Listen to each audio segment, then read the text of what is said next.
नमस्कार. जाणून घेऊया आजच्या ठळक घडामोडी. प्रभाग क्रमांक 6 मधील विक्रमनगर माचरे गल्लीतील नागरिकांचा संताप. दूषित पाणी, निकृष्ट कामे आणि प्रशासनाच्या दुर्लक्षाचा आरोप. इचलकरंजी प्रभाग क्रमांक 6 मधील विक्रमनगर परिसरातील माचरे गल्ली येथे सुरू असलेल्या ड्रेनेज कामामुळे नागरिकांना अनेक गंभीर समस्यांना सामोरे जावे लागत असल्याचा आरोप स्थानिक नागरिकांनी केलाय. दूषित पाणी, खराब रस्ते, तुंबलेली शौचालये आणि निकृष्ट दर्जाची कामे यामुळे नागरिकांचे दैनंदिन जीवन विस्कळीत झाले असून आरोग्याचा प्रश्नही ऐरणीवर आलाय. नागरिकांच्या म्हणण्यानुसार ड्रेनेजचे दूषित पाणी पिण्याच्या पाण्याच्या पाईपलाईनमध्ये मिसळत असून नळातूनही दूषित पाणी येत आहे. त्यामुळे लहान मुले, ज्येष्ठ नागरिक तसेच सर्वसामान्यांच्या आरोग्याला गंभीर धोका निर्माण झाला असल्याची भीती व्यक्त केली जात आहे. परिसरात डासांचा प्रादुर्भावही मोठ्या प्रमाणात वाढल्याचे नागरिकांचे म्हणणे आहे. सध्या सुरू असलेल्या ड्रेनेज कामादरम्यान जुन्या ड्रेनेज पाईपमधील सांडपाणी थेट गटारीत सोडण्यात आल्याचा आरोपही नागरिकांनी केला आहे. यामुळे अनेक घरातील शौचालये तुंबली असून नागरिकांना मोठ्या गैरसोयीला सामोरे जावे लागत आहे.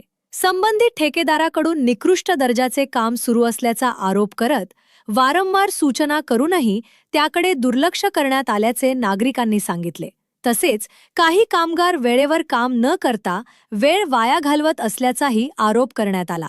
परिसरातील रस्त्यांची अवस्था अत्यंत खराब झाली असून नागरिकांना घराबाहेर पडणेही कठीण झाले आहे.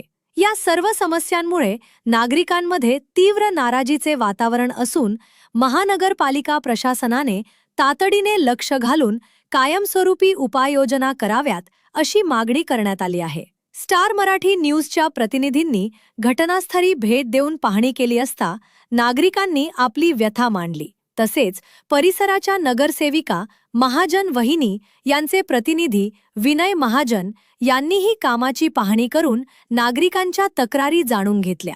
त्यांनी संबंधित बाबींची माहिती स्टार मराठी न्यूजच्या संपादकांकडे मांडत प्रश्न तातडीने मार्गी लावण्याची गरज व्यक्त केली. नागरिकांनी इशारा दिला आहे की महानगरपालिका प्रशासनाने त्वरित दखल घेतली नाही तर रस्ता रोको आंदोलन करून महानगरपालिकेवर मोर्चा काढण्यात येईल. दरम्यान या प्रकरणी महानगरपालिका प्रशासन व संबंधित ठेकेदार यांची बाजू अद्याप समोर आलेली नाही. त्यांची प्रतिक्रिया मिळाल्यानंतर तीही प्रसिद्ध करण्यात येईल. अशाच लेटेस्ट अपडेटसाठी आमच्या इंस्टाग्राम अकाउंटला फॉलो व यूट्यूब चॅनलला सबस्क्राईब नक्की करा व तुमचे कमेंट आम्हाला नक्की कळवा.